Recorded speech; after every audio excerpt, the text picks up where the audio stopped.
কালকে আমি nail polish পরেছিলাম, একটা নেল পালিশ নেই, সব আধা আধা হয়ে গেছে।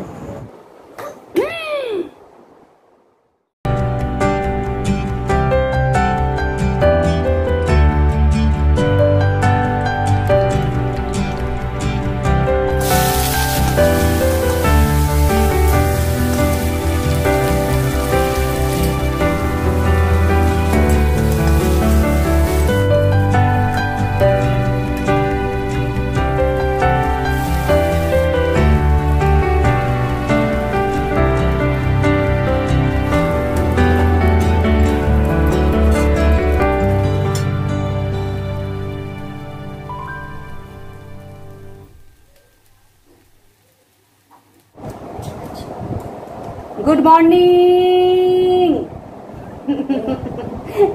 Good morning. আজকে হচ্ছে সোমবার আর একদম সকাল সকাল ব্রেকফাস্ট নিয়ে বসে গেছি। তবে বেশিক্ষণ হাতে টাইম নেই, কারণ ছেলে স্কুলের ড্রেস পরেই বসে আছে, ওর অনলাইন ক্লাস স্টার্ট হয়ে যাবে। কোনো রকম তাড়াহুড়ো করে চাউমিনটা বানালাম, আমরা দুজনেই খাবো।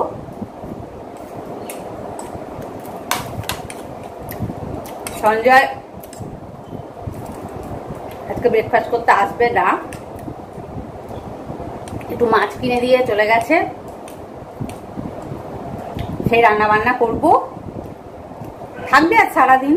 দেখো কি কি করি।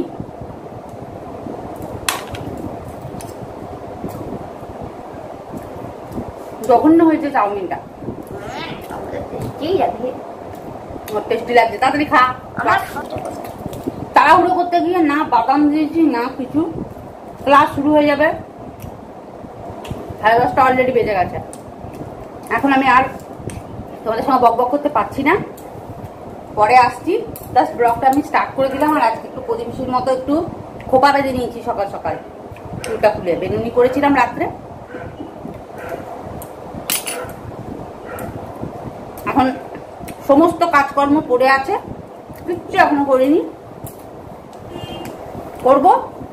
এখন আমি বন্ধ করছি, এবার পরে আসছি। কখন আসবো বলতে পারছি না, তবে আসবো। টাটা।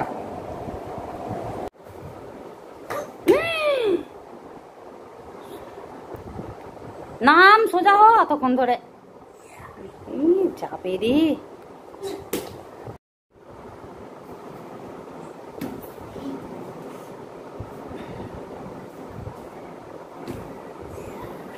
সারা দিন এমনি করতে থাকে, সারা দিনই নিজে নিজেই সব শিখেছে আর সব করতে থাকে। স্কুলের ড্রেসটা পরেই কর, এতগুলো পরে করছিস ঘেমে যাবি। রান্না করতে করতে অন হয়েছি, মুখটা পুরো অয়েলি।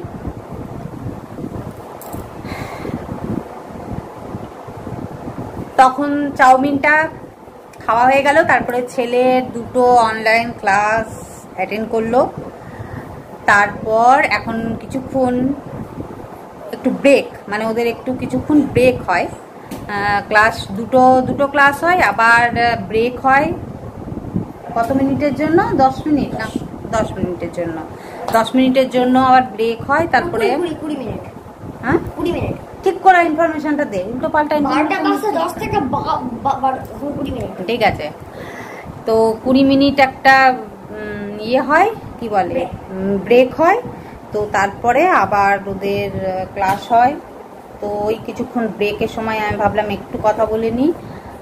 তো রান্নাবান্না মোটামুটি অনেকটাই আমি এগিয়ে নিয়েছি, আর ভাত হয়ে গেছে। না মানে ভাতটা নিভিয়ে রেখেছি, হয়ে গেছে ম্যাক্সিমামটাই। ওই একটুখানি নিভিয়ে রাখি আমি, মানে আধা একটু বাকি থাকতে থাকতে গ্যাসটা নিভিয়ে দিই, তারপরে ভাপে কিছুটা হয়ে যায়, তারপরে ভাতটা উবুর দিই। নাহলে সাথে সাথে গরম গরম মাঠটা উবুরও করা যায় না, হাতে বড্ড আমার ছ্যাঁকা লাগে। আর ভেন্ডি আলু ভাজা বসিয়েছি, ডাল হয়ে গেছে, ডালটা সাতলাবো। প্লেন কিচ্ছু মানে দেবো না, ডাল একদম মুসুরির ডাল, প্লেন মুসুরির ডাল করেছি।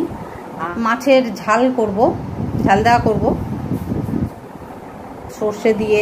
দেখি কি করি রান্না, না মানে কি করব না আগে থেকে ঠিকও করতে পারি না। তো ওই ছেলের আর একটা অনলাইন ক্লাস আছে, ও এখন ক্লাসটা অ্যাটেন্ড করবে। অ্যাটেন্ড করার পরে তারপরে আমি আবার দেখাবো।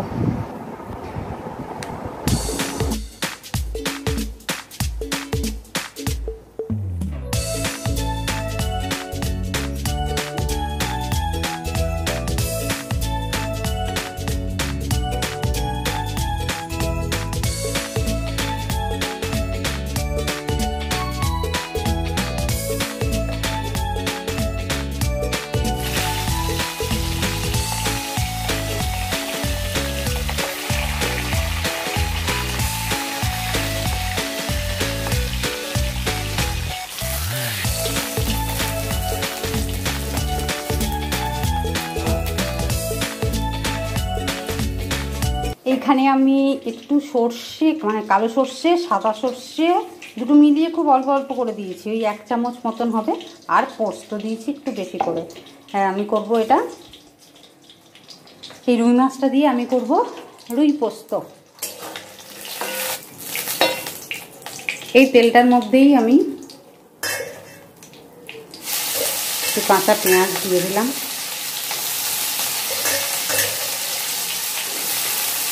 আর ওই পেস্টটার মধ্যে আমি 2টো কাঁচা লঙ্কা দিয়েছি, একটু নুন দিয়েছি যাতে সর্ষেটা তেতো না হয়ে যায়, কিন্তু আমি বেশি ঝাল দিইনি। আমি বাকি ওই গোটা গোটা লঙ্কা মানে ফেলে দেবো আর কি, চিড়েও দেবো না, আমি ডলে ডলে খাবো, তাহলে ছেলে খেতে পারবে না। আমি আলাদা করে 2বার করে তো রান্না করি না, দুপুরের খাওয়া যদি ছেলে খেতে না পারে সেটা ভালোও লাগবে না, ওই জন্য ও যাতে খেতে পারে সেই জন্য আমি সেই হিসেবেই আমি রান্নাটা করি। পেঁয়াজটা একটু লাল করে ভাজা হয়ে যাবে, তারপরে আমি সে পোস্ত যে পেস্টটা বানিয়ে রেখেছি ওইটা দিয়ে দেবো, পেস্টটা। আর নুন হলুদ আর একটু সামান্য মিষ্টি দেবো, কারণ পোস্ত তো একটু মিষ্টি মিষ্টি হলে ভালো লাগবে, মানে খুব মিষ্টি না, সামান্য একটু দেবো।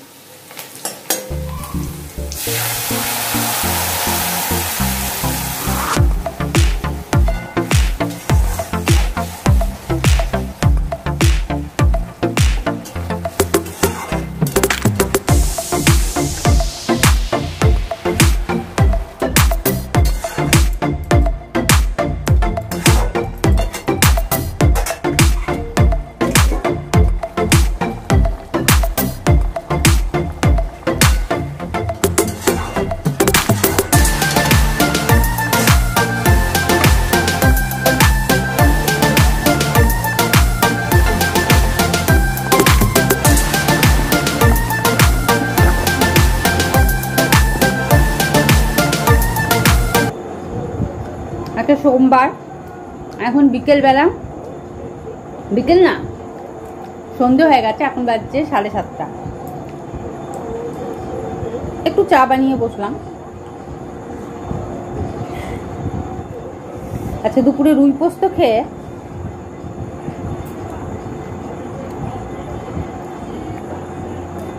পেটটা গজগজ করছে। আসলে মাছের পিসগুলো অনেকটাই বড় ছিল, আর এখন আর এই মানে সে সৎসঙ্গে স্বর্গবাস আর অসৎ সঙ্গে কোনো কথা বলতে গেলে না, সৎসঙ্গে স্বর্গবাস আর অসৎ সঙ্গে নরকবাস বলে না, তা আমার এখন সেই দশা হয়েছে। বিয়ের আগে আমাদের বাড়িতে মানে প্রায় দিনই মাছ হতো, হয়তো সপ্তাহে 1-2 দিন বাই চান্স হতো না, সে তাও একদিন হয়তো নিরামিষ হলে হতো, না হলে মাংস হতো, ডিম হতো। আর এই বিয়ের পরে এদের বাড়িতে এসে আমার সব গেছে, কারণ এদের বাড়িতে মাছটা হয়ই না, মানে হতোই না, হয় না বলবো না, হতোই না বলতে গেলে, ওই ডিমই খেয়ে যাচ্ছি। আর ডিম আমার খুব একটা প্রিয় নয় আর কি। যখন আমরা ছোট ছিলাম তো আমার মায়ের আবার পোলট্রির ডিমে অ্যালার্জি ছিল, তো সারা বছর আমরা ডিম খেতে পেতাম না, যেহেতু মা খেত না, আমাদের বাড়িতে পোলট্রির ডিমটা আসতোই না। মানে ওই পোলট্রির ডিম রান্না করলেও মায়ের গন্ধ লাগতো, মায়ের বমি হতো, এরকম এলার্জি ছিল। তো সেই কারণে শীতকাল এলে আমরা হাঁসের ডিমটা খেতে পেতাম। তো শীতকাল এলে তখন আমাদের বাড়িতে প্রত্যেকদিন ডিম হতো, প্রায় দিনই ডিম হতো আর কি শীতকালে, কারণ শীতকালে হাঁসের ডিমের একটা স্বাদ হয়। তো তখন ডিমটা বেশ আলাদা ভালো লাগতো। বাট এইখানে এসে এদের আবার হাঁসের ডিম পছন্দ নয়, সঞ্জয় বিশেষ করে হাঁসের ডিম খায় না। তো সে পোলট্রির ডিম, আর এই ছোটো ছোটো পোলট্রির ডিম আমার পোষায় না। আর এখন তো ডিমের যেন স্বাদই নেই, সেরকম ভালো লাগে না। যাই হোক, কিন্তু এখন মাছটা হয়, কিন্তু ওই যে না খেয়ে খেয়ে এমন হয়েছে, এখন আর তেমন ভালো লাগে না। তো আজকে বলেছিলাম যে এরকম বেশ এই লাভ সাইন হয় না মাছের পিসগুলো, পেটিটা বেশ বাদ দিয়ে দাগাটা থাকবে, লাভ সাইনের মতন হয় দেখতে, ওই রকম করে পিস আনবে। সেই ঘুম চোখে আমাকে জিজ্ঞেস করছে, আমিও বললাম, আমি ভালো করেই বলেছি, কি শুনেছে, এই বড় বড় একদম পিস করে নিয়ে চলে এসছে মাছগুলো। ভেবেছিলাম মাছের ঝাল দেওয়া করবো, অনেক দিন মাছের ঝাল দেওয়া খাইনি। আর মাছের ঝাল দেওয়া, সেই আমার মায়ের হাতের মাছের ঝাল দেওয়া মনে পড়ে আমার। তো বড় বড় করে পেঁয়াজ কাটতো, কিন্তু পেঁয়াজগুলো এত সুন্দর করে ভাজতো, তারই আলাদা একটা গন্ধ বেরোতো, আর কাঁচা লঙ্কা দিয়ে হেভি। তো ভাবলাম ওই রকম মাছের ঝাল একটু করব, কিন্তু ওই রকম পিসগুলো দেখে আমার আর মাছের ঝাল করতে ইচ্ছে করলো না। তো আমি ভাবলাম তাহলে রুই পোস্ত করে দিই, সেই জন্যই রুই পোস্ত করে দিলাম। তো সর্ষে পোস্ত দিয়েই করেছিলাম, ভালোও হয়েছিল। সঞ্জয়ও খুব তৃপ্তি করেই খেয়েছে। মানে অত বড় মাছের পিসটা ওর পক্ষে খাওয়া মানে খুবই, মানে জীবনে একটা বিশাল কিছু করে ফেলা, কিন্তু খেয়ে নিয়েছে। আমি বরঞ্চ খেতে পারিনি, রাত্রেবেলায় রেখে দিয়েছি অর্ধেকটা, ও রাতে খেয়ে নেবো। রাতে আবার ওনারা কেউ মাছ খাবেন না, মানে ছেলে সঞ্জয় কেউ মাছ খাবে না।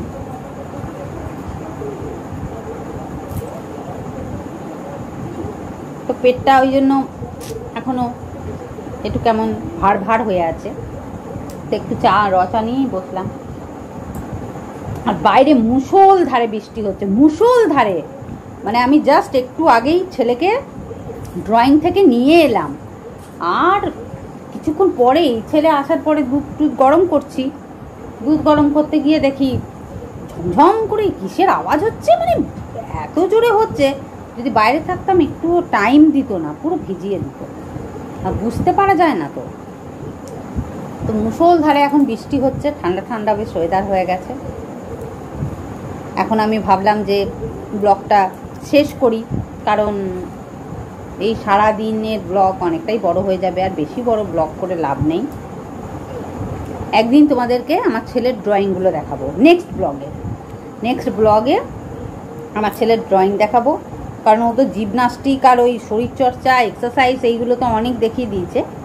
তো ড্রয়িংটা নেক্সট ব্লগে তোমাদেরকে দেখাবো, ও কেমন ড্রয়িং করে। আজকের ব্লগ আমি এখানেই শেষ করছি। আজকের ভিডিও যদি তোমাদের ভালো লাগে তাহলে লাইক, কমেন্ট, অ্যান্ড যারা নিউ তারা অবশ্যই সাবস্ক্রাইব করে দেবে আমার চ্যানেলটা, আর আমাকে উৎসাহ দেবে। আমার ভালো লাগবে, একটা লাইক অবশ্যই করে দেবে।